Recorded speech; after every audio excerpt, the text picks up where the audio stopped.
आज हमारा एक लार्ज ग्रुप जा रहा है उलियानो स्टेट यूनिवर्सिटी में, जिसके हमारे पास एक स्टूडेंट है तंद्रिता भौमिक। मैं आपसे जानना चाहूँगी कि आइडो राइजन प्राइवेट लिमिटेड जैसा आपने चूज़ किया हमें, तो आपका प्रोसेस सब कुछ स्मूथली चला आपका? এই সংস্থা আমাদের যথেষ্ট হেল্প করেছে এবং এই সংস্থার মাধ্যমে আমাদের অনেক রায়গঞ্জের আরেকজন মেয়ে গিয়েছে, ওর মাধ্যমে আমি ওর মাধ্যমে জানতে পেরে আমি যোগাযোগ করেছি। মহিদুল স্যার আছে, যোগেশ স্যার আর স্যার সেক্রেটারি আছে, যোগাযোগ করে আমি ভালো হেল্প পেয়েছি এবং এখনও পাচ্ছি।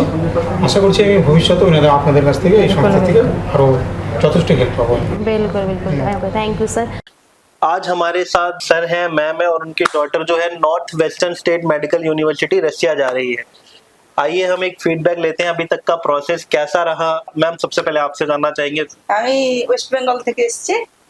আর মহিদুল স্যারকে তো আমি অনেকদিন থেকে জানি, কারণ আমি অনেকগুলো ভিডিও সার্চ করে দেখেছি। স্যারের ভিডিওটা আমার খুব ভালো লেগেছে, কারণ উনি যেভাবে বলেন, কথা যখন বলেছি তখন বুঝতে পেরেছি উনি যেভাবে বলেন, ফোনেও যেভাবে বলেন, ভিডিও যেভাবে করেন, একইভাবে আমি ফিডব্যাকটা পেয়েছি, একইভাবে বোঝাতে থাকেন। আমার খুব ভালো লেগেছে যে উনি এতদিনের এক্সপিরিয়েন্স থেকে একটা মানুষকে বোঝা যায় তো উনি কিভাবে বাচ্চাদেরকে গাইড করেন, কিভাবে বলেন, তা আমার খুব ভালো লেগেছিল। সেদিন থেকেই আমি চুজ করেছিলাম। আগের বছর থেকেও করেছিলাম, কিন্তু ট্রাই করে করে এই বছরটা আবার করলাম। Thank you ma'am.